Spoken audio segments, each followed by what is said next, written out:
Thank you. All right, welcome everyone.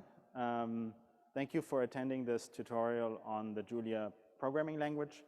My name is Johannes Blaschke, and I'm going to give a brief rundown of some of my experiences with the Julia language. Before we start though, I wanted to briefly give you all the opportunity to let me just start this slideshow here, then you can see better maybe, to set up your own training account at the NERSC Supercomputing Center so that if you wanted, you could follow along with these examples. So the instructions are given here by this first URL. I believe the URL will also be posted in the Zoom chat. I also want to let you know that I can't see the Zoom chat, but I have this AHA Slides Q&A session open on my computer over here. So if you have any questions at any time, please unmute the Zoom and ask, or post them into this AHA Slides Q&A, or just come up and ask at any of the mics. The source code and the slides is also available at this URL. And actually, these links here are going to be reposted throughout my talk, so you can, while I bore you all to death about my day job, you can set up your training account, and you don't have to worry about remembering these URLs. All right, so this is the first part of a two-part tutorial. The second half is after the lunch break today. So as I said, my name is Johannes Blaschke. I work in the Data Science Engagement Group at NERSC, so that is a supercomputing center operated by Lawrence Berkeley National Lab. And one of the reasons why I'm interested in the connection between Julia, Python, and other high productivity languages is this idea of rapid prototyping. So I wanted to motivate this whole series of tutorials using this case study. And what's crucial here is this idea of rapid prototyping. So this is a real world use of our HPC facilities. So on the left here, you can see a, I can even maybe make it easier to see. So on the left here, you can see an artist's rendering of a X-ray beam interacting with a microscopic crystal of an unknown protein. And the challenge for experimental scientists is to reconstruct these unknown molecular protein structures using HPC, because they need an incredibly high turnaround time. They need to steer their experiment using the previous measurements. So they can't just take a couple of terabytes of data, take them on a hard disk home, and then analyze them at their leisure. They need to know within minutes. So the pipeline is to collect the data, stream them in real time to Cori and Perlmutter at NERSC, and then have users interact with this data analysis process in real time in order to see what molecular structure was reconstructed. And then they know, do I have enough data to move on to this next sample? Is my sample rubbish? Or maybe, oh, there's something interesting to see here. Maybe we should pursue a slightly different line of experimentation. The reason why this is high stakes, by the way, is the time at these machines here is incredibly limited. You basically get one shift, and then you go home, and you can come back next year. So you want to use that time wisely. And so the workflow tends to be, you measure, you turn the X-ray off because you want to protect the scientists from harmful X-rays. You do some adjustments to the experiment, then you turn the X-rays back on and measure some more.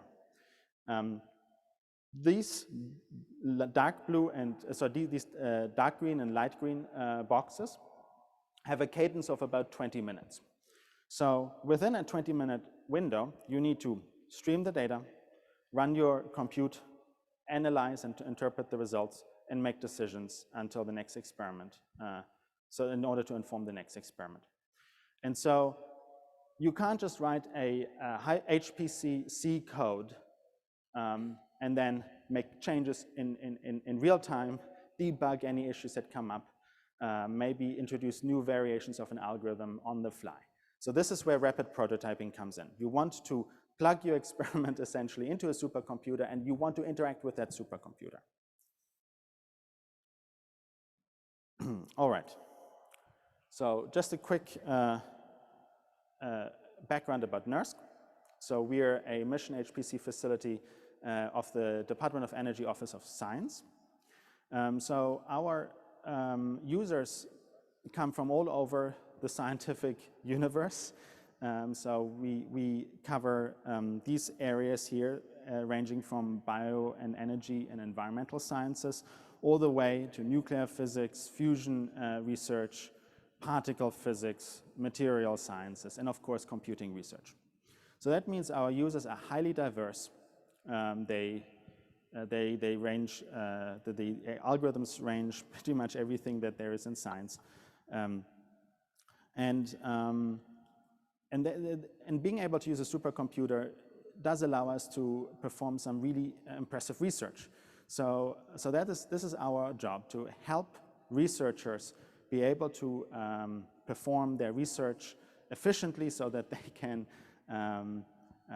make rapid progress with their science. And of course, that means we have contributed to 6 Nobel Prizes. It's also high stakes research sometimes. So during COVID, we needed to spin up very rapidly new hardware and new workflows in order to enable COVID researchers to be able to very quickly come up with new therapeutics, new database searching algorithms for research, and so on. And so this is the HPC center that if you follow, if you were following these, this URL here, if you're setting up your training account, this is the equipment that you would be using. So currently we are operating 2 supercomputers. Perlmutter is our newest supercomputer. I say here phase 1 is online, actually phase 2 has also come online, and it is ranked as the 5th fastest supercomputer in the world. We also operating our previous production supercomputer, Cori. And so if you logged in right now, you would be able to see both machines available. For this tutorial, I recommend you try Perlmutter. It is our machine that is it's more modern. It's got GPUs, and some of the examples will be using GPUs. So why not just start with Perlmutter?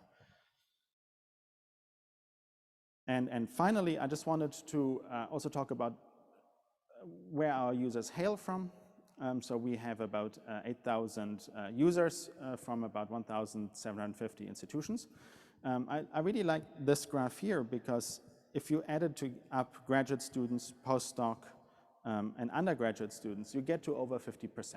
So most of our users are actually early career scientists. So if you are an early career scientist and you want to start thinking about HPC, by all means, you are actually the majority. You are running this show. So last year we were also, no, excuse me, in 2020 we were also in total operating about 9 billion core hours, and that has resulted in 200 petabytes of data generated and about almost 2,000 publications. And I mentioned this earlier, this is just a more detailed breakdown of all the different research areas. All right, so I think it's time to actually get started with the Julia programming language. First, maybe a show of hands in the room. Who here tried to set up a training account? lower your hand if you couldn't. If you could, sorry. Leave your hand up if you couldn't. Okay, so there are some difficulties. Let me just briefly make sure that we have enough accounts left over.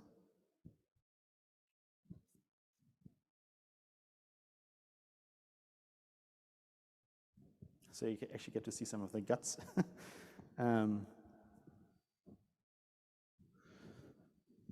Okay, so we still have 50 accounts. So just really quickly, if we look at the slides here.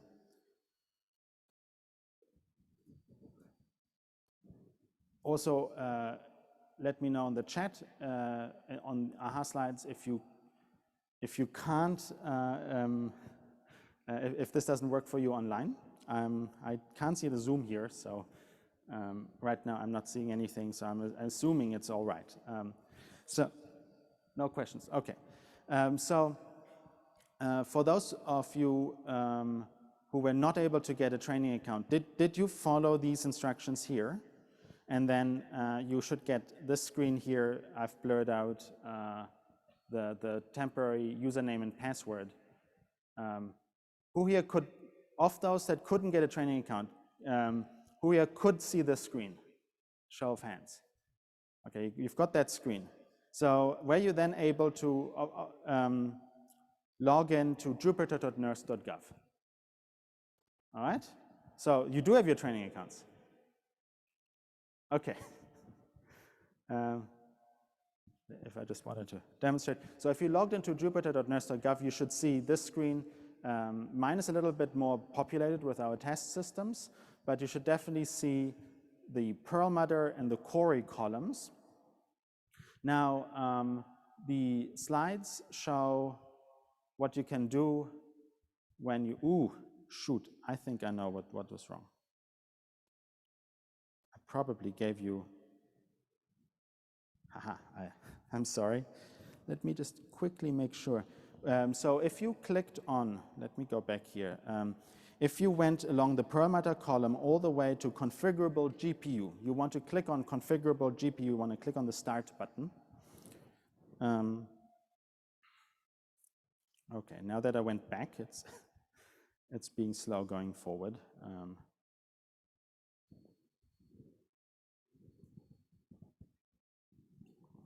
All right, and so you should see a bunch of options here. You want the, okay, so because I'm logged in as me, I don't see ntrain8, but you should see under account the name ntrain8. And you leave everything else the same, except you want to click on the reservation and select SIAM Intro Julia. And once you've, oops, that's the wrong one. I am actually also going to fix the slides in a second. And down here, you want to say maybe 120 minutes or 60 minutes. No, if you're, this is just, the reservation is here to help you skip ahead in the queue. Let me just quickly fix this. Boop, boop, boop. Okay. The reservations to help you skip the queue. If you actually went ahead and did something completely different, what I did, and selected the exclusive GPU column, and so I already started a server here. You should see a start button. You can click that. You'll be in the queue for a wee while. And once you've started, you can click on server, oops, and then you would actually see a screen like this. So there are some more steps for you to follow in order to get the Julia tutorial Jupyter kernel. I have, like the slides also show you what to do there. If you have trouble with those slides, if something doesn't work, so excuse me. So if you're following these instructions, you know, about getting the exclusive GPU node, waiting in the queue, opening the terminal. If you don't see the terminal, you click on terminal. And then running that script. It is in CFS. There's a $sign here, nstuff, Blaschke, SIAM MDS, install. That will install the kernel. You don't actually have to stop your server. You can just close, you go back to the Jupyter Hub control. So you go and select, oops, that's the wrong one, File, Hub Control Panel, and then just enter your server again, and that will then pick up on that kernel. Now that kernel is specially configured for this tutorial. If I go back to my server, if you cloned the repo a few hours ago, you might also want to go into the HPC Julia folder in your training account and just do a git pull just for safety. And you can see I've uploaded some more things, so it's always good to pull before you work in any repository anyway. So so this training account will be available for you for the whole week. So before the end of the week, please copy any data that you want to keep. The materials that I will be going through now, they are available on GitHub, so you can always access those. If you have trouble, please drop a message in the Q&A. I'm continuing to monitor that, and I'm going to now just go through these this Julia tutorial. So I said, oh.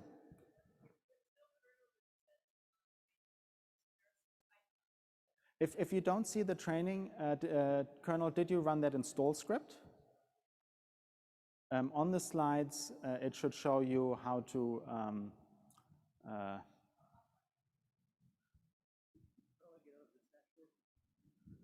I see your Firefox now. Yeah.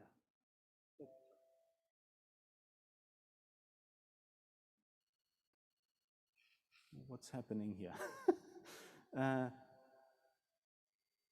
Where do you want to go? You can just close this tab. Okay, and then go to Iris again? No, you go to jupyter.nurse.gov. I am, the Zoom chat should contain a copy of those links.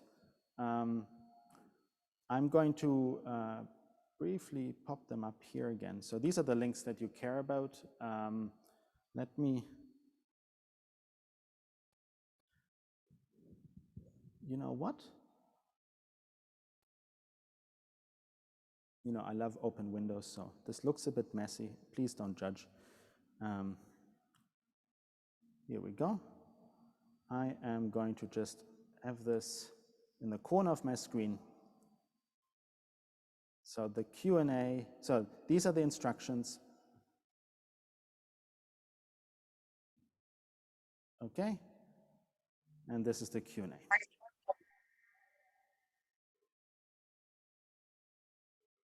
Oops, yeah, actually I can click, but that's not helpful for you.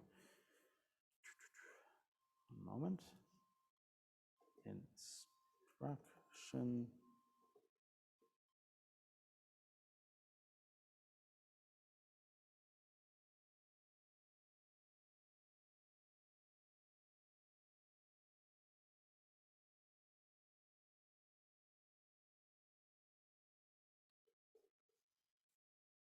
Oh, all right. It looks like text edit doesn't want to be. I'm a Linux user, so I'm a little bit confused about how I can make this appear on top all the time. So we're gonna compromise. What we're gonna do is we're gonna make these slides a little bit. Here we go. So also the projector seems to be cutting off. Okay, so you should be able to see the URLs in the corner there. I'm going to keep them there for a while. Oh, okay, so I'm seeing in the Q&A that I have no idea what beast tutorial means.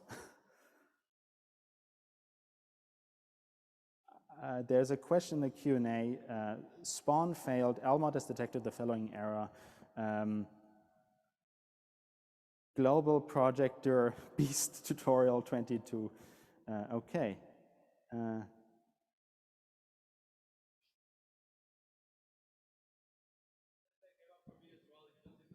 Yeah, so I hear that you can ignore it. So I'm going to suggest ignoring these. Okay, now people are opining about how to write module files. I love all the failure modes that happen in live things. So I'm going to move on for the sake of time, and I'm going to continue watching these questions. It looks like people are trying things out. I'm going to be around for the rest of the week, so you know, if your account is really messed up, maybe we should just meet and figure out how to fix it. In an emergency, you can always create another training account, because sometimes there's some stuff in those training accounts that might interfere with what we are trying to do. All right, so for this tutorial, I want to motivate, well, I want to do two things. I want to motivate you to think about Julia as a high productivity, high performance language. I said that this is for Python users. It doesn't have to be for Python users. You know, if you know Python, it will help you understand Julia, but you know, you don't have to learn Python first. And so following this tutorial, I hope all y'all get a basic understanding of the Julia language, and you're able to deploy Julia in your workflows in the future. So this presentation is sort of a collection of some of my experiences. And I use Julia for about 6 years now for my research and also for fun. So pretty much any of my data analysis pipelines are written in Julia. But if you want to understand a bit deeper about some of the performance aspects, especially the HPC aspects, I recommend these two GitHub repositories. They are able to, they really drill down into some more interesting, deeper questions that we won't have time to address today. Let me, okay. Oh, if you're seeing that the server won't spawn, I suggest a little patience as well. Currently, there are some technical difficulties with the file systems that Jupyter is using, and therefore, if you try again in a few minutes, it should work. I'm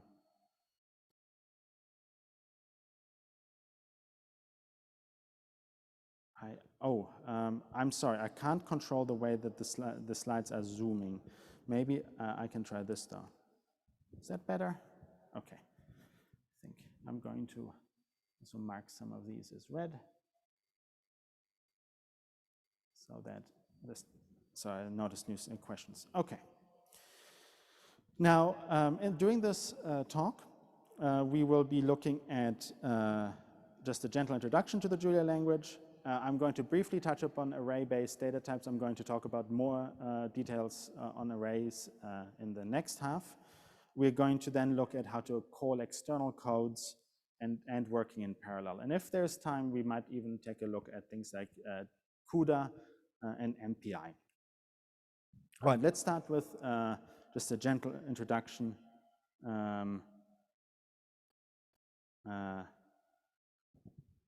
Okay. So, getting started.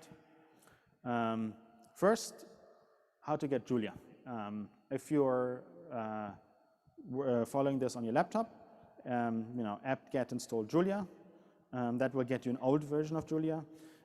Brew install cast Julia will get you a modern version. I can actually recommend, if you're using Linux, to use Julia up, or you know, you can always manually download it from the website. So yeah, the apt-get repo is a bit out of date for most versions of you know, Ubuntu and Debian. So anyway, and so I think the first thing to note with Julia is if you open up the Julia REPL, so if you just run the Julia command, Maybe I zoom in a bit more. My display size was a little messed up with the display mirroring. You can see I'm just running the Julia command, and then I get dropped into this, what is called the run, execute, print loop. So REPL, and that will just, it's like in Python, only it's much nicer. Alternatively, this is actually sort of the mode that I usually work with. Just use Vim or your favorite editor or command line interface. And then finally, for this tutorial, we'll actually be mainly using the iJulia package and then Jupyter. So if you were following this at home on your computer, you would want to run the command to install the iJulia package. And then in the REPL, you would run using iJulia and then install kernel and then whatever you want to call the kernel. I usually call it Julia. And that then pops on your computer, pops up this kernel. Alternatively, there are some dedicated IDEs. There's Juno, and I use VS Code. That's a very good IDE, so if you want to do more advanced editing work, I recommend VS Code. All right, so let's get coding. Let's see what some of the first steps are. So obviously, we want to start with a hello world. That's pretty easy. You would just run print line hello world. You could also run print. That would just not append a new line character at the end. Now, so you might have noticed, and I think this is awesome, being from a non-English speaking country originally, Julia is Unicode. So, for example, I can go print line, hey, and then little cat, and obviously it will print the Unicode symbol for the cat. Now, Python can do this as well. You can have Unicode strings, but what's really nice about Julia is that the Julia language itself is Unicode. So I could use the cat emoji as a variable name, for example. So here I've assigned 12 to cat. I don't know, there's nothing special about number 12.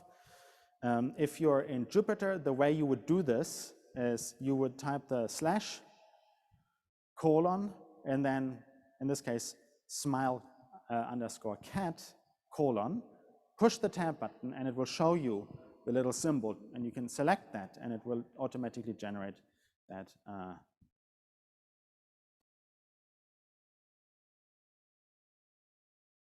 So I'm also monitoring the chat.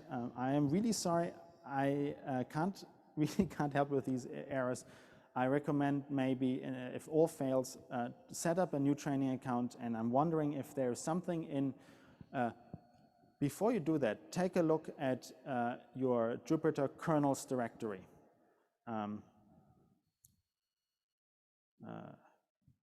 Well, if you can't even launch the hub, log in using SSH, and then once you're in SSH, oops, it's the wrong one. Oops. I'm going to zoom in here so you can actually see what's going on. So you can go module load Python, and then you can go Jupyter kernel spec list to be able to spell. There we go. It will take a moment, and then we'll show you some paths to some kernels. So for my account, you can see there's a whole lot of crap here, but everything that's in your home directory, .local share, Jupyter, that could be interfering with these spawn issues. So I recommend that you clear out anything that isn't this directory here. And obviously you can't delete global common software NERSC. I mean, if you could really mess things up for everyone else. So that's write protected anyway. So that is something that I suggest you can try to debug this issue. Oops. All right. And of course, as I said, These are Unicode variables, so you can just square cat in this case, and you get 144. The other thing that is really nice about Julia is that they have redesigned the package management. So in Python, you would be using pip. In Julia, you can either use the package module, or package in that way, or in the REPL, you can type the closing square bracket symbol. So, oops, I'll show that in a second. And that gives you a kind of command line interface for the package management. So if you're using the package module, you would import package, and then you can just say package.add CSV. That will add the CSV package to your local Julia search path. And you would, in Jupyter, you would see something like this, right? You would, it prints out this red box, and it would show you all the changes it's making. And it's telling you in which environment it's dropping those packages. So you can do the same thing in the REPL. Now, you might notice in the REPL that it says in brackets here, in this example, it's version 1.7. So that part in the brackets is an environment name. So let's talk about environments.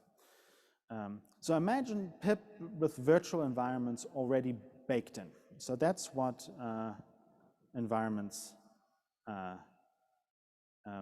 do. I'm seeing a question in the chat, what does Unicode mean?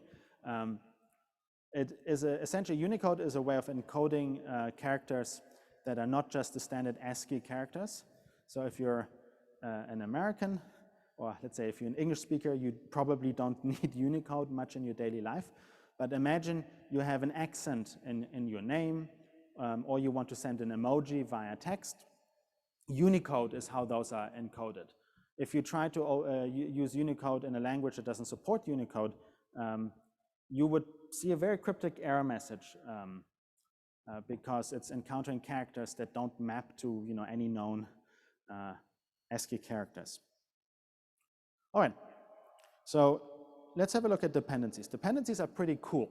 Sorry, excuse me, environments and how they manage dependencies is really cool. So in Julia, you can also use the cd, the make tempter, and the pwd commands to interact with your file system. That's kind of neat. You don't really have to go back to your bash or Z shell or fish. Instead, you could run this code here. This changes the directory. But before I change directory, I make a temporary directory and return the path. And then I print my current working directory. And so I'm now in temp and then some random string. So this is now created a new temporary empty folder. We can read that directory and we can see an empty string. It's actually an empty string array.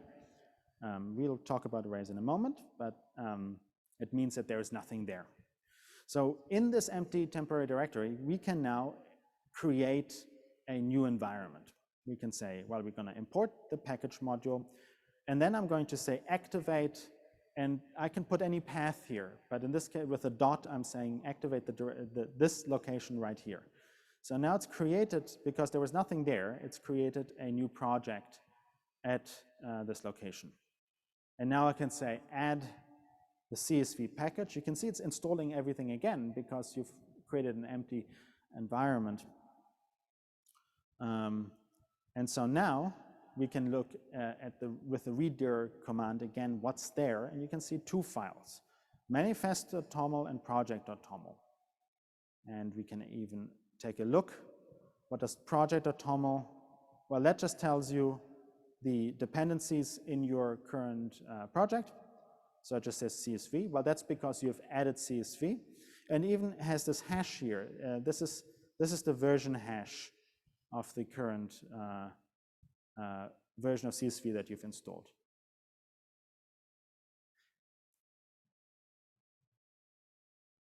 And you can look at the manifest.toml, and this then creates it stores all the metadata that are installed in your project. So the manifest is really meant for bookkeeping. All right, so you could actually share these two files with anybody. They can then activate this project, and it will install exactly those versions of those packages. So this is a little bit like saying pip install -r requirements, except it has a much cleaner way of including the version pinning and dependencies of the dependencies. All right, if you can't find your organization in Iris, this is a question,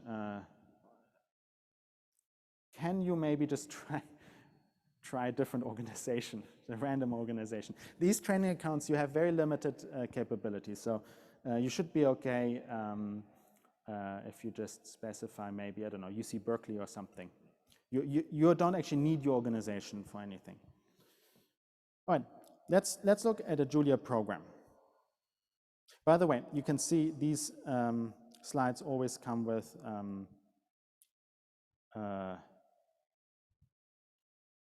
notebooks, and I also noticed that I think I've messed up my formatting. So if there's some slight formatting issues, I apologize. It worked last night. All right. So if I have a Julia program, my Julia program is broken up into modules. Within those modules, you have functions and data types, of course, and then within those functions, you have statements. So we're going to look at each one of those in turn. Let's take a look at modules. Modules are a little bit like Python modules again, except you're not putting each separate component of a module into a separate file and each module into a separate directory. Instead, you're using the module command. And everything inside the module end block, that's the module. So you could have multiple modules in one file, and then when you include that file, you will have multiple modules available in your namespace. This is a common pattern that you see in Julia. You'll have some head of that module, some main file, and that file defines the module, and then it uses the include command as well as the path, the relative path to the file you want to include.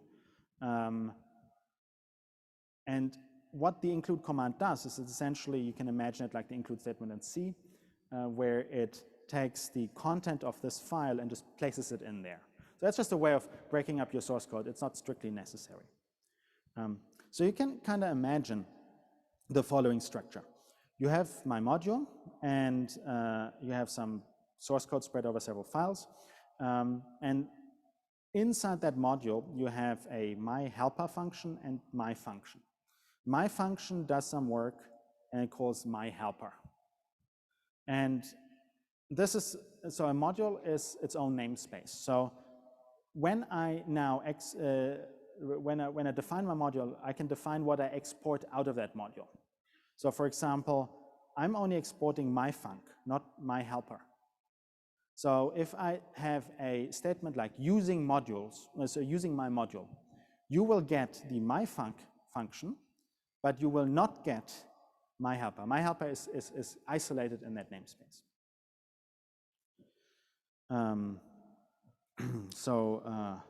Oops. So here's a practical demonstration. I have two modules, module A, module B, and they both define the function hello. Now each one will print hello, so hi from A or hi from B.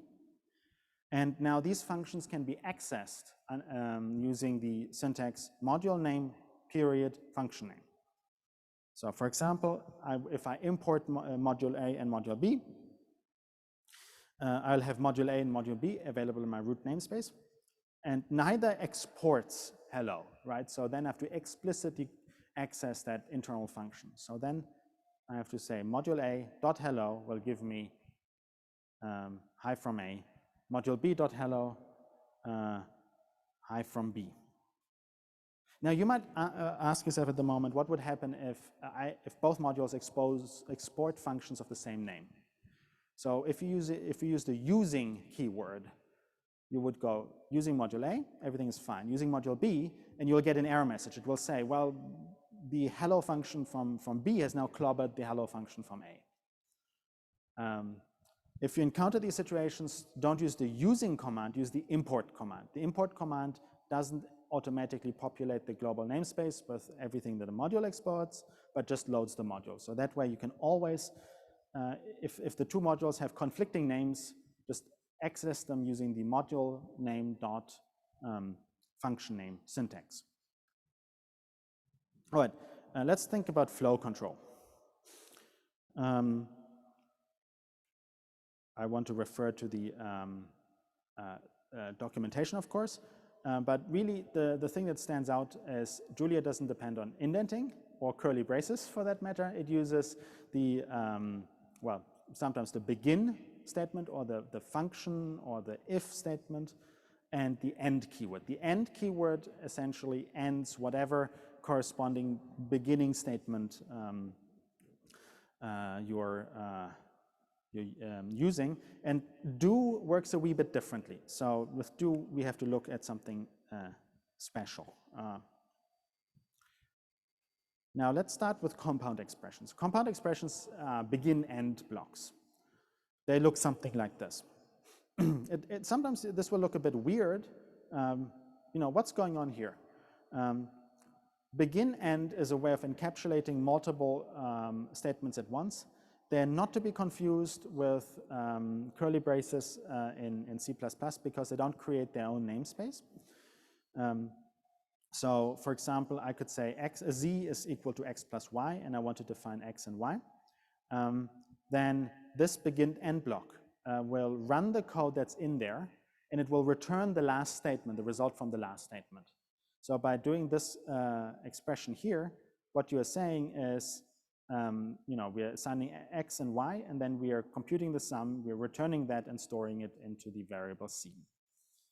And I want to point out, if I show y, it's available. So, you know, as I said, we are not hiding any variables using begin end. Then you have if, else, and end blocks. Well, they are very obvious. It's not elif, it's else if. That's the only difference to Python, really, and you have to use the end statement rather than indentation. Then you have the ternary operator. I really like this one. You know, this is very different to the way that Python does it. You know, it basically asks whether the statement A is true. If it is true, return B, otherwise return C. So you can say if x is less than y, we're going to print this, otherwise print this. And you can see x is less than y. Just like Python, we have short circuit evaluation. We have the and or pipe operators for logical and or. And maybe I will demonstrate here how short circuit evaluation works. If the first statement of an and line is true, then I have to evaluate the second statement, right? We've just established that x is less than y, at least, you know, in the we're using the definitions from the previous slide. Well, in that case, I know this is true. So in order to fully resolve this and statement, I have to evaluate the second statement. So I have to run the print. Now, you can imagine the opposite. Let's say the first statement is false. So I'm just going to flip this inequality. And I know an and statement is true only if both arguments are true. I know the first one's already false, so I might as well just return that. I don't need to evaluate the second statement. Loops are controlled with for, while, and do is special. It's not really a loop. So you've got for and while. For is pretty obvious. It's using the same kind of ranges that you can imagine in Python, except we can use the shorthand notation 1:10. This is an inclusive range, not like Python's range that goes from the start to 1 minus the end. So if I printed this statement here, you could see I'm going to 1, 2, 3, 4, 5, all the way through 10. You can use a while statement to simulate the Python way of doing loops. But later you will see that Julia arrays start at 1. If you want to leave the room now, you may. But because arrays start at 1, ranges are inclusive. So maybe that makes sense to you if you think about it that way. Now, we might also want to catch errors. So we have try, catch, finally, and end. This is an example of a try, catch statement. The catch mechanism works very similar to Python in the sense that you are trying the statement, you are catching whichever error comes up, and you're placing it into the E variable. And then you can use the Julia is a function to check, is E a domain error? If it is, we print this. If not, sorry, and if not, we wouldn't print anything here, right? We would skip this part. We would still land in the catch block. We would just not execute the if statement. And then finally, we'll always execute. So this code here will say, you usually can't take the square root of a negative number, and this always executes. I also want to plug asynchronous programming. I don't think we have time today to get into that, but I recommend that you take a look at the manual, at the documentation. It's really fun, especially if you're processing data and you've got pipelines. Asynchronous programming is a really helpful tool there. All right, functions. Functions are a wee bit different to the way we imagine functions in Python. This is an example of a function definition. It's Fibonacci, right? So we are checking is n less than or equal to 2. If so, return 1. Otherwise, run this function. You might go like, whoa, where's the return statement? Functions always return the last statement. You can suppress that with a semicolon. But if you don't have a semicolon here, you're returning the last statement. If you are putting a semicolon, i.e. you're not returning the last statement, technically your return is nothing. You have nothing objects. But in this example, we are returning whatever this function call returns. By the way, you might ask, what about putting a return statement there? Would I get in trouble? You won't. If you want to be explicit, that's fine.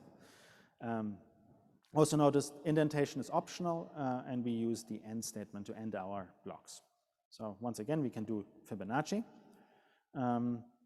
We can also use single line definitions for functions. You might not see code like this in Python. I think this is really nice. It's a very mathematical way of expressing a code. This literal definition, this 2, along with a variable, really can only reasonably mean multiply. So that's what Julia assumes. And if you write f of, like if you write any name bracket variables close bracket equals, that is a single line function definition. I can just run this. F of 3 is 6. It's great. And we can also treat functions like function pointers, just like in Python. So for example, this is a really dumb example, but I could take a function object fn and just pass it as a variable, and for example, this function just runs the function. It's a bit silly, but you might imagine you have some functions, and you have, maybe you want to try different statistical distributions. So then you put your random number generator sampling function as a function input, and then have your simulation just run whatever is given as an input. And so, for example, we can now change our definition of f. By the way, this is what I would call a sort of a conventional function definition, and then our apply function really just runs that function.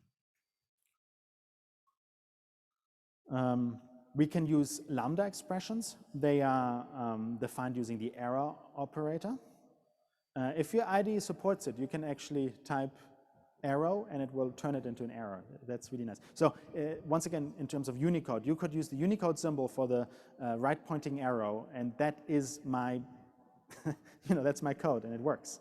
So we could also use this apply function for what's called an anonymous function. And this code here, oops, this is what I've just highlighted. That is the command for, so that is just a Lambda function that adds one. Now, finally, the do block. That's very different to how we would use functions. Now, you might look at this and you go, whoa, what's going on here? And so, what this function, what this here does is it takes the, excuse me, I always get stuck on this. It executes this block here. Shoot, I'm sorry. I have to look at what my definition for f of x was. Fn of x, excuse me. Okay.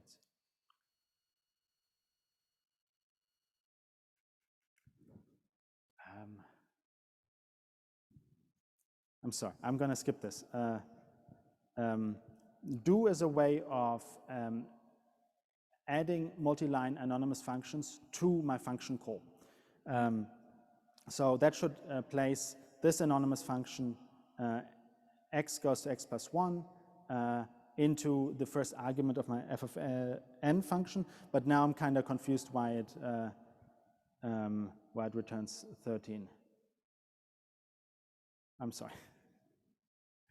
If you have questions about this, we use do a bit later. I will be able to answer them later. All right, so do is a bit unusual, and so you can see I've been using this for years, and I still get confused by it sometimes. It's also the nervousness of the camera on me, so I'm going to address that later. I want to be able to move on to some other more fun things you can do with Julia, and this is stuff that is really not addressed in Python at all. So all of these slides here, they are new stuff. First one is data types. Yes, in Python we have classes, but this is baked in much deeper in Julia. All data types are first-class citizens, and you can imagine them living in a tree-like structure. So you have abstract types, and these have subtypes, and then you have concrete types.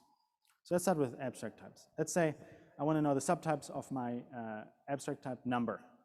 Well, that's complex and real, right? Well, that's already interesting. Let's say what kind of real numbers can I have? Well, I have an abstract float, an abstract irrational, an integer, or a rational. You can kind of do this game more and more until we get to the bottom of the tree. And these are called concrete types. They have no subtype. And you can see that it just returns an empty type. Empty type array, I'm sorry.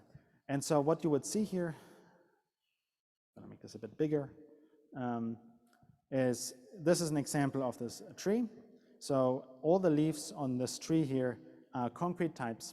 They can be represented as ones and zeros. And all the abstract types, they are logical ideas that you can use to construct function definitions and restrict different behavior to different different input types. Now, typing your code is not strictly necessary in Julia. If you don't type your functions, for example, they would be called generic functions. They work for any sort of input. However, if you do things that only make sense for certain kinds of input, I really strongly recommend that you type it sensibly. It will help you in the long run. Also, if you have performance critical code, make sure that you give it concrete types and make sure that those types make sense. Because types are hints that the compiler uses to produce optimized code. So I like to use the Fibonacci example here. Let's say I put a string input as my Fibonacci function call. well, this is a bit silly, right? But the error message doesn't help you. It says there's nothing matching isless string int. And that's because Julia faithfully accepted the string input and tried to run the code of the function. And then it tried to compare a less than function with a string. And of course, that isn't defined, so it gives you this error. But you kind of need to know the internals of the Fibonacci method to know what's going on here. So let's give it some type definitions. You use the double colon notation to denote the type of a variable. So now you're saying n is a number. Remember, this is an abstract type, so I'm not doing this for performance reasons. I'm doing this to make more sensible error messages and make sure that users of this code don't get confused. I'm also condensing my if statement as one of these short circuit evaluations, and everything else is the same. I'm not aware that there is an irrational type. I guess you could say the irrational numbers are, all those real numbers that are not rational. So how would you define that? Right, in the rational type in Julia. By the way, sorry, I just realized, for anyone who's not watching the slide, someone's asking if there's an irrational type. You have to define a type, right, especially if you want to make it concrete. So the rational function type is defined by actually storing the numerator and denominator, and then defining the arithmetic on that. There is no such thing that at least I can think of that you could do with irrationals. So is there? Shoot. Well, then I don't know how you do that. Let me take a look. Oh, I think that's for. Okay, thank you for pointing. I never noticed that. I'm an engineer, not a mathematician, so now I can feel a bit stupid. I have no idea what they're doing there. I mean, clearly they're doing something to define this irrational type. So actually, I thank you for that comment. There seems to be. I have no idea how to use it. I have no idea how it works. Please experiment if you're interested. Thank you for asking that question. All right. And so if I tell the Julia compiler that fib2 is expecting a number and now put a string in, well, now it's a much more sensible error message. It's saying that there's no method matching fib2 of string. It does say, by the way, I do know of a version for number. So it's like a little hint. Maybe you meant a number there, maybe you haven't defined the function yet. And that brings us on to methods. I like to encourage people to think about functions and methods as the function is more like the mathematical idea, the concept. And the method is the concrete implementation for particular inputs. So for example, I could have I might, for some application, might want to say, I want to double the integer part of a number. Well, if I put in an integer, it's just like 2 times, right? But if I put in a floating point number, it wouldn't be just 2 times. It would just take the integer part, double that, but keep the non-integer part the same. So this is how I might define it. This is the same function. It's got 2 methods. You've got we're doubling the integer for integer outputs. Well, that's pretty straightforward. And if I have an abstract float, I'm using the abstract float here because I want it to work for any float, not just 64-bit, 32-bit, and so on. Well, if an abstract float, I can take the floor, I find the difference, and and I'm basically doubling the integer part and adding the remainder. And then you can see also, if you ask Jupyter, what am I looking at here? It's a double int, it's a function, it's a generic function with 2 methods. Great. So now we know what the 2 methods are, and we can run this and it works the way we want it. And we can use the methods function to tell us what the methods are. So here it tells you these are the two methods that I am aware of, and this is where they're defined. And you know, it was cell number 29. Was it really? Yeah. No. I reran this. It will tell you the cell number and the line number. And then if you're running code outside of Jupyter or the REPL, it would just be the file path and the line number. Now another thing that Python doesn't have, or not out of the box, is introspection. And introspection is a way to look at what the code that Julia generates looks like.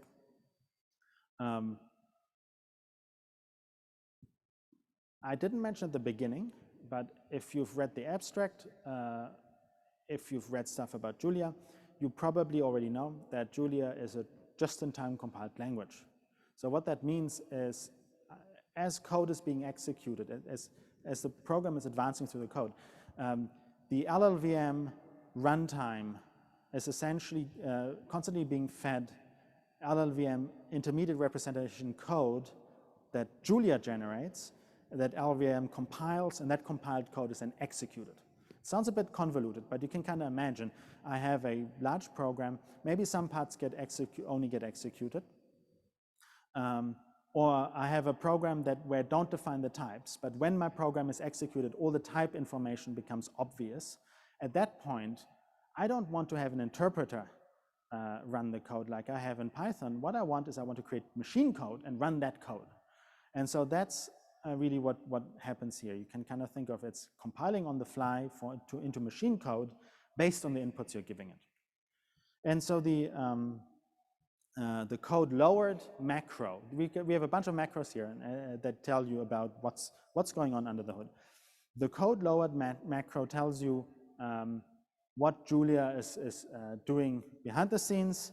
So you can see while we are putting in an integer, so the code becomes double that integer and return it. But let's put in a float. And you can see, okay, I'm calling a different code here, right? I'm calling the floor function from main. I'm doing some arithmetic and then returning the result. Now the code LLVM is a bit more fun. It is LLVM intermediate representation code.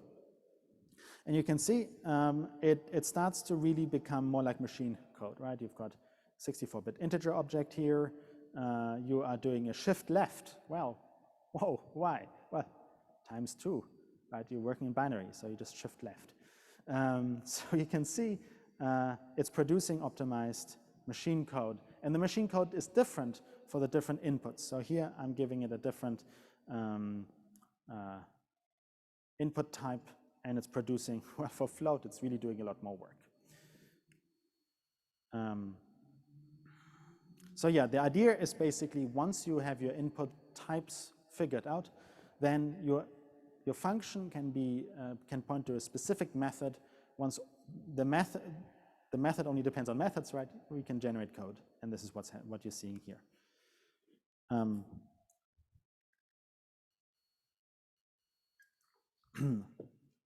I mentioned HPC. At the very beginning, I was talking about we want to be able to run high performance, high productivity code. When I say high productivity, I mean it's very fast to develop, fast to debug. So we need to have some way of actually looking at the how to benchmark performance. And so I want to talk about this example here. This code is kind of sneaky. I'm not giving it any type information. And what this function does is it repeatedly divides 1 by a random number. Now, I already hinted this is unstable, and I will explain what this means in a second. We also have a version that I call type stable. I'm kind of cheating here, and let's see this in action. You might already have guessed what's going on here. As Julia interprets this code, it thinks, okay, S is an integer. I'm dividing an integer by a random number. It's a floating point variable. Okay, so now I have to convert this integer to a float, and then I can divide. And here I don't have to do that. Here I start off as a float. So let's have a look at how this code, what happens at runtime. So there's a package called benchmark tools that allows you to benchmark this code, to benchmark any code. We're going to use it to benchmark this code. It produces these cute little graphs. Essentially what benchmark does is you can see sometimes a Julia code that starts with an @ That's a macro. It essentially gets turned into the benchmarking code like in a C or C++ macro expansion. And so this line here will essentially say, I'm going to use the benchmark macro on the function called T1 of 10. And what benchmark tools actually does is it calls it a bunch of times. It ignores the first time it's called where stuff gets compiled. And then it runs several times and collects statistics. And this is what you see here. I'm sorry, the formatting sort of cut off a little bit, but this line here is continued over. But let's focus on the colorful text. So you can see the execution time goes between about 50 nanoseconds to 100 nanoseconds. We have a median and a mean of about 46, let's say 50-ish. And you can look at the distribution. You've got some really long tails here, and then most of the actions happening out here. Let's run the stable version of this code. Well, the stable version is much more, the range is much narrower, and the mean time is less than half. You can see 46, 22 nanoseconds, about 23. So, so this is something that I encourage everyone to do. Take the parts of the code that get called a lot and benchmark them. And if you're not happy with your performance, you might need to figure out why, what could be going on. And for that, I also recommend not only to use code lowered or code LLVM if you really want to dig into machine code, but also look at code warn type. Code warn type is a little bit like code lowered, except that it also contains typing information. So once again, we run the warn type macro, and it says, okay, we've got a bunch of function calls, arguments, locals. And it says, look at this. It's already red here. It says that the output could either be a union, i.e. either a float or, sorry, not the output. The value for s could either be a float or an integer. I is always an integer, so that's good. And the output could either be a float or an integer.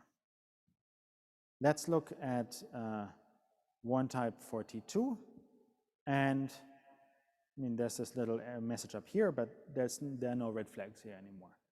So warn type is really helpful for detecting type instability. And I encourage you to use it for all those cases where you're running code a lot. All right. And we're almost ready to sort of have an appreciation for all of Julia. The last piece of the puzzle are classes, essentially. Now, you might notice that a Julia class definition looks a bit inside out compared to a Python class definition. One moment, I lost the chat here. And so this is something that you need to get used to. The reason for that actually makes perfect sense, because if I think about a C++ or Python call, and I use the statement, instance.method, then it's essentially saying, well, that class owns that method. But what if I want to have a method that depends on not just the first input, for example, but all the inputs, right? What if I want to add two classes together? Well, then I have to build an add method for both classes, right? Well, that's a bit annoying, right? Because it's the same add. At least for add, I kind of imagine that it doesn't matter in which order I'm putting in the different inputs. And so the idea is, once again, think of the class as more of an abstract thing. And then the data type of the class, that's the concrete thing. And the methods, the method definitions is how you act on those classes, and it's also concrete. And you might wonder, well, where do I like encapsulate all of that? Well, you know, if I have Python-style classes, you know, it's all in one place. Well, in that case, I recommend modules. And then all of those things that only pertain to your class will live in the module, and things that cross over and touch other classes can live in other spaces. All right, let's see what this actually looks like. Let's imagine we want to build an ordered pair. Right? So I could start off like this. I use a struct keyword to define a structured data type. Also sometimes called a composite data type because it's composed of several data types. I'm saying I've got X input, Y input. They're both real numbers. This syntax you would not have seen before, but this tells you that it lives underneath numbers in the abstract syntax tree, right? So an ordered pair is a kind of number. Now, I might want to have a specific, I'm sorry, the formatting's cut off. This sucks. Okay. I will tell you how this line ends. If you download the notebook, you can see the full line. Now I can create any structured data type. Let's imagine we didn't have this line here. The way I would create it is just like in a Python class, I would put the class name, bracket, and then in the same order as these things here, I would put the values, right? But maybe I also want to put a check in. I want to make sure that X is always bigger than Y. No, excuse me, X is always less than Y. Well, in that case, I don't allow this constructor where I just manually specify. What I do is I manually define a constructor as it's just a function that's inside the struct block. And this is a single line function. It asks, is X greater than Y? If so, just throw an error. And otherwise, we use the new keyword. This is the new keyword. Here it just says new X comma Y. And that's just, this bit here is the same as if I had called the init, if I've defined an init function in Python. If you, oh yeah, here you can see, this is a one-liner version. Here is the multi-line version of this function. So it's function ordered pair. And then the new X, Y, the order of these variables here corresponds with these variables up here.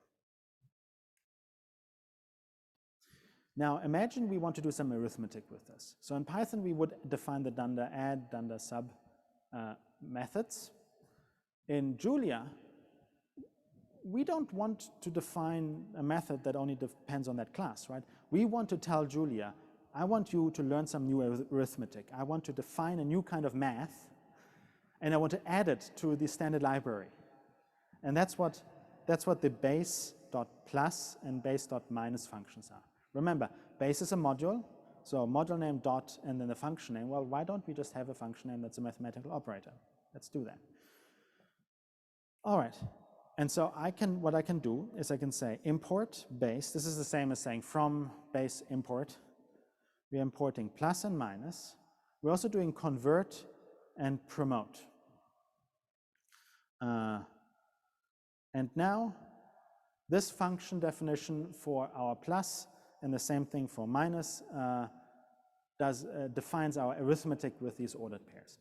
All right, so I'm given two ordered pairs, A and B, and then the new X and Y are given by the arithmetic here. And then I just construct a new ordered pair. And remember, the last line gets returned.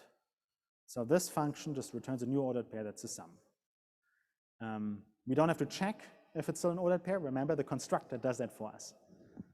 The minus function is pretty easy. We're just defining ordered pair of a minus.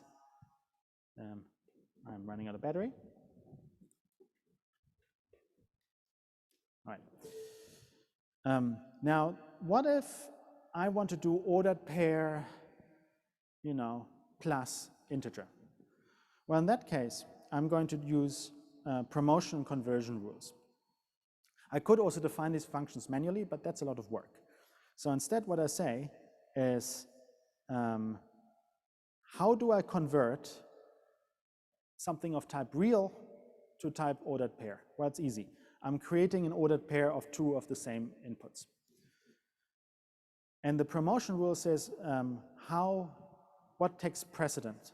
So if I have anything that derives from real and an ordered pair, make it an ordered pair. So this looks a bit weird. The more you get used to Julia, the more that makes sense.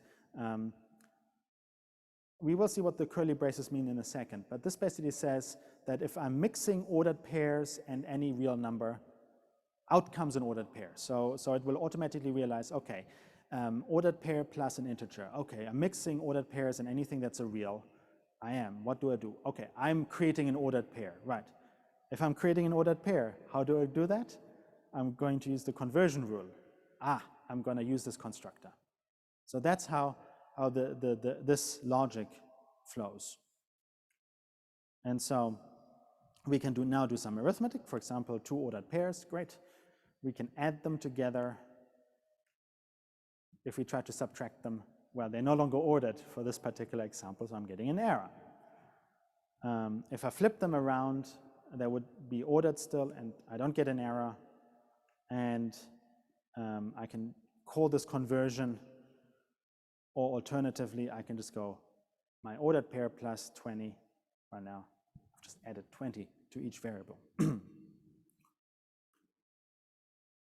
Now, I mentioned this curly brace. That is what's called it's almost like a template parameter. And we frequently refer to these as, you will encounter this in terms of the union all data type. A union all data type is a data type, you might have already seen this term union. It could be multiple things. So let's say my ordered pair, I don't only just want to put real numbers in there, I want to put any number in there, right? So if you use C++, you would be using template parameters. In Python, you would just expand your logic that looks at, like, is this a real, sorry, is this a double, is this an integer, yada, yada, yada. Here, what you say is, this is a generic. The logic is the same again, once again, apologies for the formatting. And I'm saying, this is still a number, right? And now this is where the union all comes in. T, well, what is T? I'm using where T is derives from number. It means T is anything that derives from number. So this doesn't make sense if I don't give it a number. If I gave it a string, it would say, well, I don't know what that means. But if you gave it an integer now, it would construct an integer version. If I give it a float, it would construct a float version. And you can see here, if I ran this code here, it matches to the ordered pair constructor that corresponds to float 64. So that's why it fills in this little float 64 template parameter. I can do the same with integer, and I see integer 64 as a template parameter. All right, so now, I can just escape. Now we have learned a lot about just the basics of Julia. One more thing we want to do, and that is we want to look at another point where Julia actually diverges a lot from Python, and that is array data.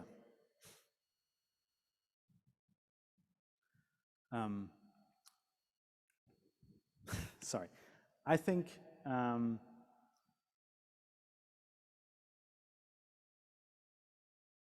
right? And Julia is a little bit different in terms of arrays. Actually, in my opinion, and this is only my opinion, I'm not speaking for everyone here, it's somewhat nicer, and we'll see throughout this tutorial and the next one why. First of all, if I want to create a list of numbers, I use a vector type. A vector is really an array of one dimension. Now, once again, vectors can contain numbers or binary data essentially, or they can contain pointers or abstract data. Here I've created a vector of float64 type, and I'm using undef. I wrote undef here, I'll explain in a second, and then I want to make it of length 3. Vectors can grow, of course, and you can take elements off so they can shrink, but you can also pre-allocate.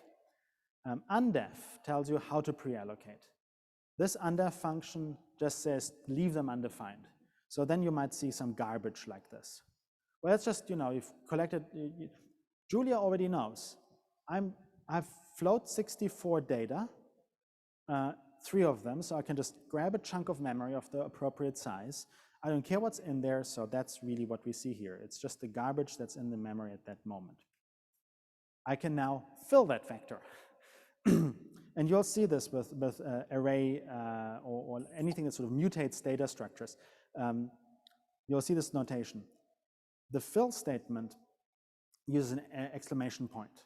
That's just that's not syntactically relevant, right? Like Julia doesn't see this exclamation point and do something special. It's a helpful annotation for the users. If you have a function that changes the inputs, that mutates the inputs, that's considered, something that you should draw attention to, and therefore you're going to fill with an exclamation point. There's no fill without an exclamation point function because it says, well, whatever is your first variable here, that will be changed. And so the fill function just overrides the entire content of your list with whatever you give it. In this case, you fill it with zeros. We can have multidimensional data. For example, I can define a matrix type, same as vector, everything except that you give it another argument to tell you the horizontal and vertical dimension. And once again, I can use fill. This time fill fills everything again.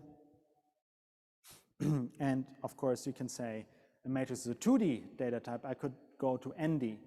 In fact, vector matrix is really just array with a 1 and a 2 at this point. At this point. So what you want to do, if you want to have a multidimensional data type, is you're gonna use the array constructor, and you're gonna say, well, I want it to be 3-dimensional in this example, and it will. In this case, it's still undefined, so it's full of garbage at the moment. We can also do some short circuits here. What if I don't want to construct, I just want to have a bunch of zeros to begin with? I can use the zeros function, takes a tuple of dimension, and it will produce that shape array full of zeros. Same with ones, by the way. And importantly, this is my opinion. I'm an opinionated person. You might disagree, and that's fine. I think it's great that arrays start at 1. I think it makes writing a function from a book much easier if it's like a sum or something like that. Usually the sum starts at 1.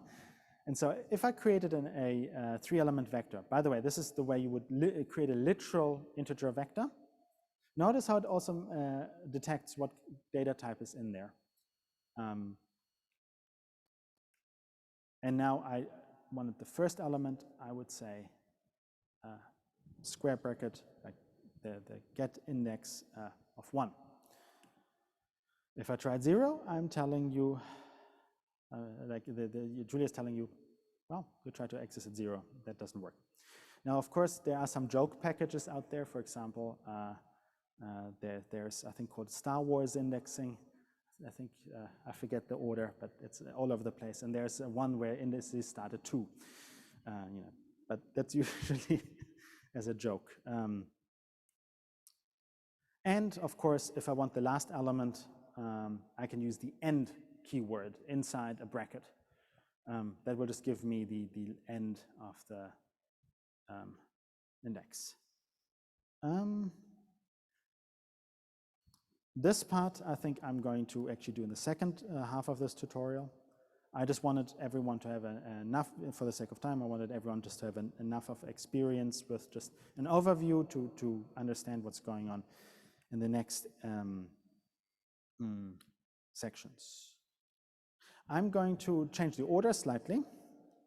So let's start with parallel computing. I think this is an area where Julia and Python diverge a lot. And I think it's very nice to have parallel computing baked into the language standard itself. So you can really have two kinds of parallel computing.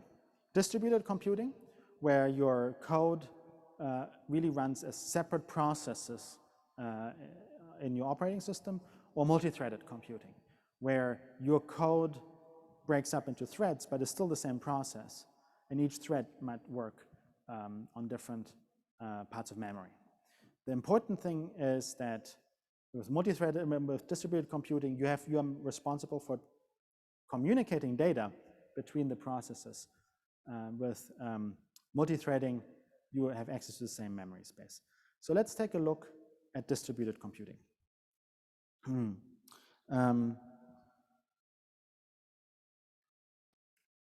The first thing that we need to do if we want to do distributed computing or any form of multi-threading is actually tell Julia how many resources it's allowed to use. So for distributed computing, you use the idea of processes. So you use the -p flag when you start Julia. So for example, if I meant Julia -p4, I would automatically start 4 Julia processes. Now, the nice thing about multiprocessing is you can add additional processes using the dynamically on the fly. Because remember, you're not changing the process that's controlling everything. So that's why you have an add procs command. You can see this by, you can run the workers. You have to import the distributed package. I'm sorry, I didn't say that here, but once you've imported the distributed packages, you can use the workers function to tell you what the IDs of the workers are. Right now, I've only got 1 worker. So let's add 8, right? So now I have 9 possible workers. Excuse me, it's kind of cut off here, but you can just rerun the workers command and you would see the same list again. In this paradigm, it's useful to think of the process that you're currently controlling everything as like the controller process, and then you have separate worker processes.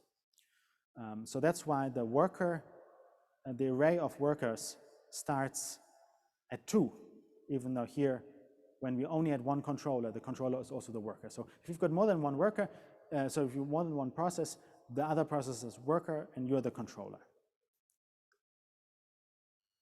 So let's look at how we would do a for loop.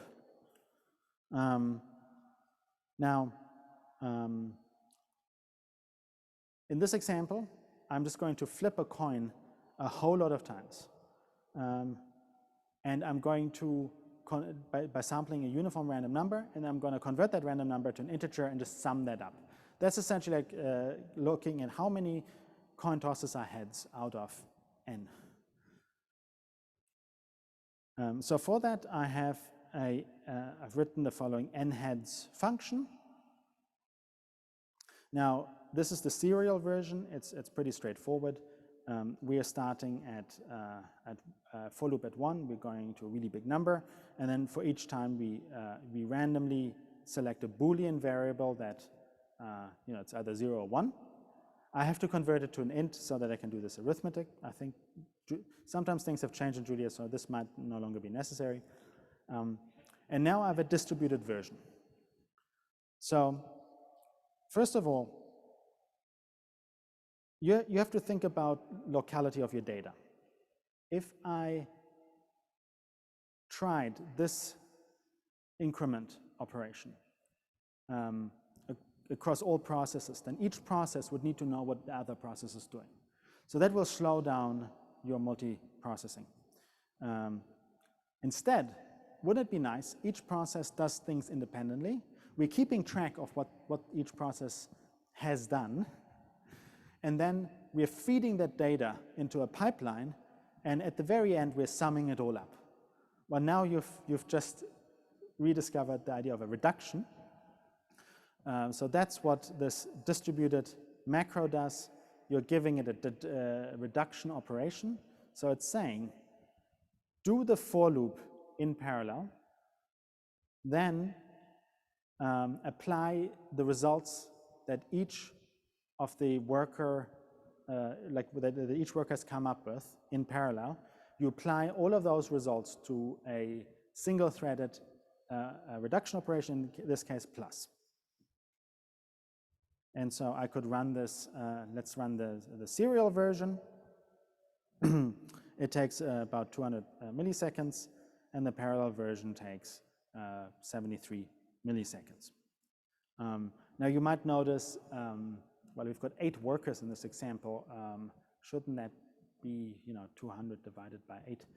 Well, there is a overhead that's associated with communicating the data and then doing the final reduction operation. So there are some losses. You are getting more performance out, but it's not going to scale linearly. Now, I consider these examples out of experiences from molecular dynamics simulations. So you might not only want to do, spawn parallel tasks and reduce to a single result. You might want to fill an array with a complex calculation, for example, a force field between particles. So the way you might go about this is I'm going to create an array of zeros, and then I'm not going to do a reduction because I don't have to. I want every ith element just to be the I square. And just imagine that this is a complicated function or something. That's why you want to do it in parallel. Well, it didn't work, right? So I've started out with zeros. I did some work in parallel and got zeros. Well, the problem is you're not sending the data back. First of all, the for loop, it returned a task, which is also in Python, you could think of it like a multiprocessing future. So what you need to do is you need to have a way of running this task and returning the result.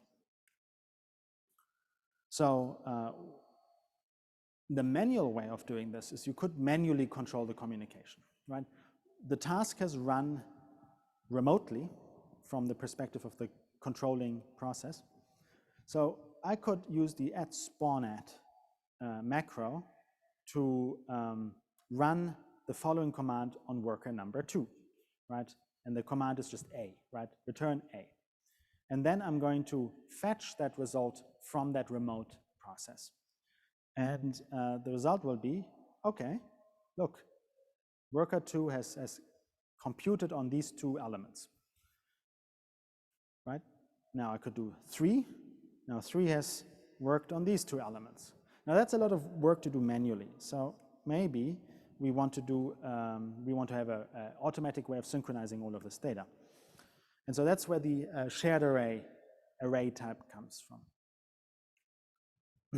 Not to be confused with distributed arrays.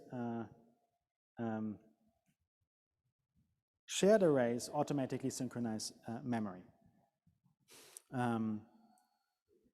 Now, I want to warn you that if you actually if you use shared arrays, you have to remember shared arrays will synchronize with their neighbors. So if I start doing something like this, I'm going to square I, put it into the ith element, and then in a separate step, I'm going to increment the ith element. Well, the way that this works is we've just mutated A. We've changed the content of A. So we will communicate after that. And now we're going to mutate it again. So then there's, once again, implicit communication happening at this step. It could be that there is no communication because I'm working on the same index. But imagine this index here wasn't the same as that index. And that can happen really quickly in your code, right? You can start off with, like, this is fine, I'm not communicating. I can use a cached variable, but now some code gets changed, and then this might be, I don't know, I plus 10. And then at that point, you need communication. Anyway, so if you ran this, you can see now the content of my shared array has been communicated back to my controlling task. It's actually communicated to every task.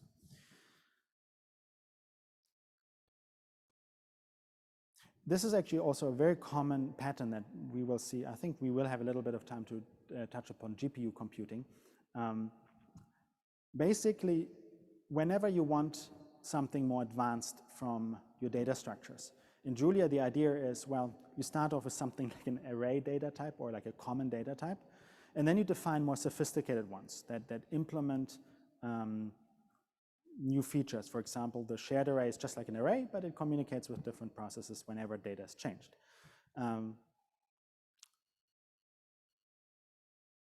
The interesting thing here is that shared array looks just like an array. So you can do all the stuff that you want to do with an array. All right. I want to point out that there's this everywhere macro. It's really very useful because you can run a command on all of your workers and then get the result back. So for example, I can get I can run the everywhere ID equals my ID. So right now, every worker has done this step and has placed its own ID into the variable called ID. And then I can run everywhere and then run a print. And then print has been nicely changed, right? It doesn't just print, it tells you which worker it printed from. So this way you can actually debug issues, right? You could print everywhere some variable and you can see, oh look, worker number 7 or something like that is doing something weird. And so then you have a hint of how to maybe fix your algorithm. And also, if you need to make things like modules available on all the workers, remember, once I've started a worker, it's its own little thing. So then if that worker now needs to run some code remotely, it's remote executing code essentially, and that code relies on a module, well, you have to remember to also run the code that loads the module on that worker. So everywhere is just an overall helpful macro for getting your ducks in a row. Let's also look at multi-threading. It's slightly different.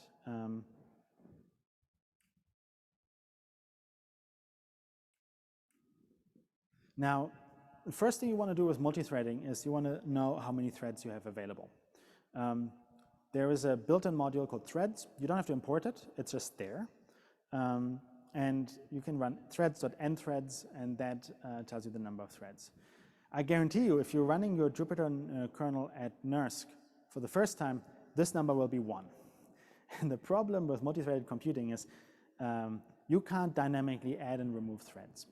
Instead, you can, I recommend you try this. It's a little bit like hacking. It's kind of fun, to be honest. Remember how I showed you how to list your kernels? Well, there is a Julia tutorial kernel. Let's go into that directory.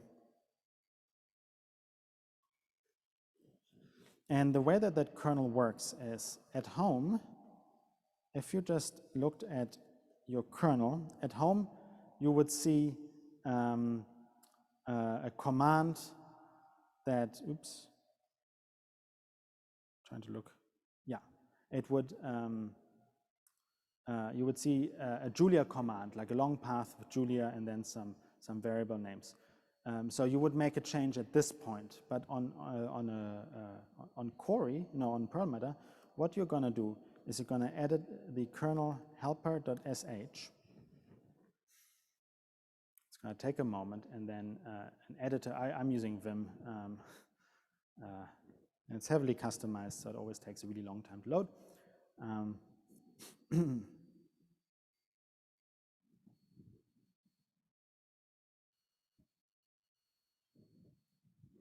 Okay, Perlmutter is really unhappy. All right. And all you need to do is, I've written this here so that you have a Julia exec and a variable as in Julia executable. So you're just going to add, wow, this is slow. You're going to add dash t, let's put 16. So that, and you're going to save it, and you're going to restart your kernel. Now your kernel automatically starts with 16 threads. I did this on my laptop, I added 4, so yeah. The other version is to set the Julia num threads environment variable before the kernel starts. Right, so let's take a look at threads. Now remember, each thread has access to the same memory space, so we don't have to worry about communication. So I could run this for loop here, it goes from 1 to 10, and it adds the thread ID to the just normal array A. And then I run this using the threads macro, and so it's running multi-threaded, and it produces a print statement.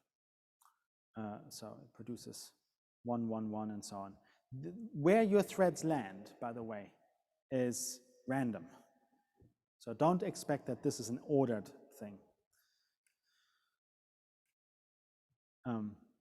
So let's think about writing some multi-threaded code. This code here essentially takes an array A and squares every element. And I've added another little thing for everyone to learn. It's a similar function. What similar does is it creates the same kind of array, but a fresh one. And the reason why we might want similar is because what if this is an array of different data types, different dimensions, you know, rather than having to figure out, is it like, what shape is it, what type is it, I'm going to construct it manually, just use similar.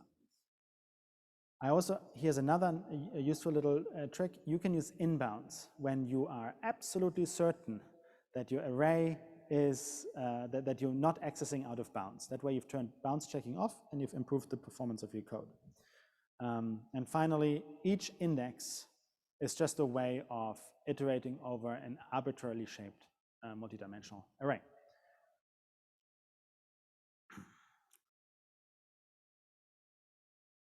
This is the multi-threaded version.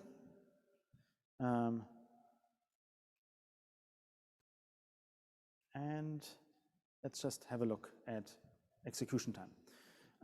Single-threaded is 1.5 milliseconds, and then multi-threaded we are running at 500 nanoseconds. So that's kind of nice. Remember, this is with 4 threads, and there is some overhead involved in multi-threading. Now, you're operating on the same memory. So if I didn't actually show it, but if we looked at the output of these things here, oops, excuse me. If we looked at the outputs, if we looked at the B, they would all be filled, right? You don't have to somehow synchronize the results. So let's think about reductions. Now, you could naively write this function, right? It does the same thing as previously. Well, this is this is the single-threaded version. Let's do a naive multi-threaded version, and it just does a reduction here. Now, if I ran this is the single-threaded version, and the multi-threaded version has a different result. And the reason for that is this increment operator, right? We are incrementing at the same thing at the same time. So each thread makes during the increment makes a temporary copy, adds, and then overrides S. Well, if something else is adding and overriding at the same time, that will be overwritten. So ultimately, we need to think about how to create atomic operations that prevent an override from clobbering another override. Now, a direct workaround would be to use atomic operations. I can't spell, okay. Atomic operations can be defined as this, for example, thread atomic add. And this atomic operation will add to S, which is of an atomic type now. And it will not allow another add to occur until the previous add is finished.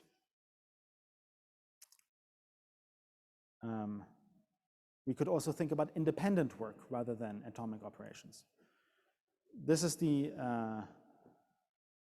same code but broken up into an independent part, right? So we're creating a temporary array of zeros that are of the size n threads. So each thread gets its own place here now. And we're doing a partial sum for each thread separately, right? Because the thread ID, this thread will operate on this element and no other thread will touch it. Then at the very end, we do a manual reduction in a single thread. So let's have a look at how they compare. This is the original one, the single threaded. The fully atomic version is slower. That's because your atomic operations have an overhead, right? You have to lock and unlock the atomic variable. And our independent variable, so our independent work part is faster again. Once again, not linear scaling because there still is this issue of the reduction. Now you could imagine, let's do a tree-like reduction, right? And then have a lot of threads. That could be one approach to hide that additional work, but that goes sort of beyond the scope of this. Right, and so in the last 15 minutes, I want to, we are working on, and you have access to Perlmutter for the rest of the week, so have a look at GPUs. So if you're using a machine that has CUDA available and CUDA compatible hardware, then you can use a CUDA.jl library. So you would just go using CUDA, and that gives you the cuArray object. Remember what I said earlier. If you want some sort of distributed data type to do something special, usually what the Julia package developers do is they model it on array. So it has all the bells and whistles that array has, but it contains some secret sauce. In this case, the cuArray, when you construct a cuArray, you will allocate memory on the device. You can then do operations, right? For example, you can increment each element that will be done on the device. If you use the array constructor on a cuArray, you will just copy the data back. All right, that's also useful. And you can do linear algebra on the GPU this way, the same way as you would do linear algebra in Julia with normal arrays. So for example, I can just take a benchmark of A times A, where A is just some random numbers. And on the CPU, it took about 3.7 seconds. Let's do the same thing on the GPU, right? We are allocating the random numbers on the GPU, so we're not including the allocation time in the benchmark, but then the matrix multiply is only, let's say 14 microseconds rather than 3.7 seconds. This is on Perlmutter with one A100 GPU. So these benchmarks will vary depending on the hardware that you have available. You can also use vendor libraries to do, all the linear algebra that the vendor libraries support. So for example, let's create a cuArray, a 100 by 100 float 32 cuArray. And we can use cuBLAS to do our matrix multiplication. Well, all we need to do is we need to load the linear algebra Julia package, and the CUDA package is already overwritten things like mul for multiply to not use the BLAS library, but the cuBLAS. So this automatically did the B equals A times A matrix multiply on the GPU using cuBLAS. You can use cuSolver. Here's a little warning. If you tried this in Jupyter, you'll get this warning message. So if you try to do QRT composition, you can't do that in the REPL.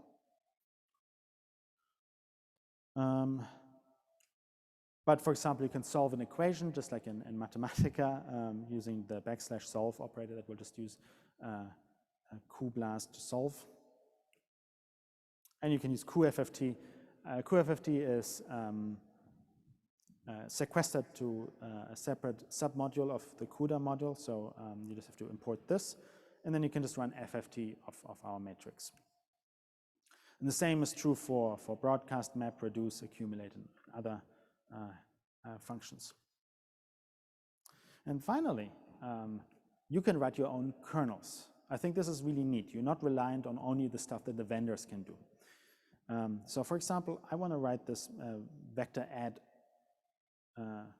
If I wanted to write this as a CUDA kernel, I don't have to now write CUDA code. I can just use the Julia implementation.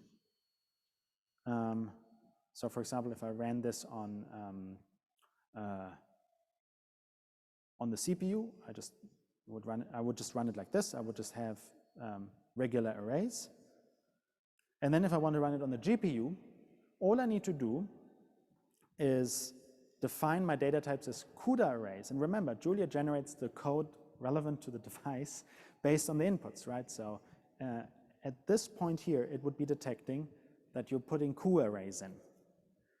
It's all CU arrays, so there's no copying necessary. And then you use a add CUDA macro to control your kernel launch. So right now, you've just launched the kernel. But for example, you might say number of threads, 256, number of blocks is some block number, right? So this is what the CUDA macro is useful for controlling your kernel launch parameters. If you're familiar with CUDA, you'd know what I'm talking about. If not, the resources I'm linking to actually describe how GPUs work and what you need to do there.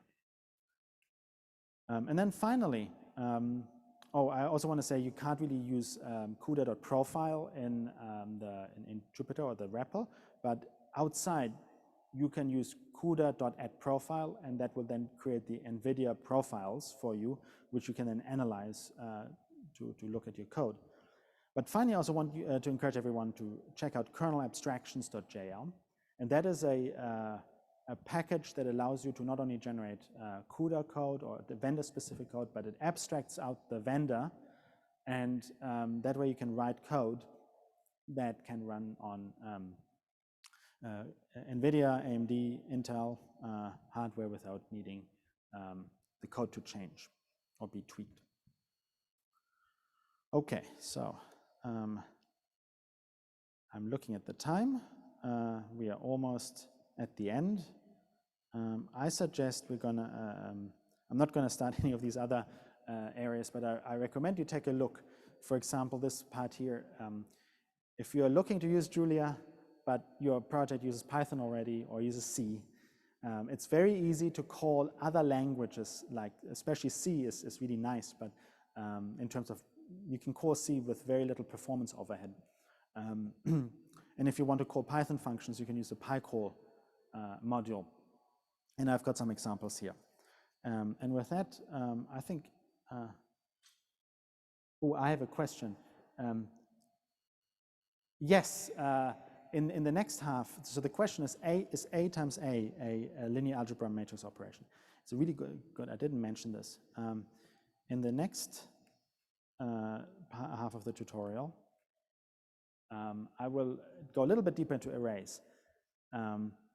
A times A, like just the multiplication operation. Remember, think a little bit more like a mathematician or like someone who likes Julia.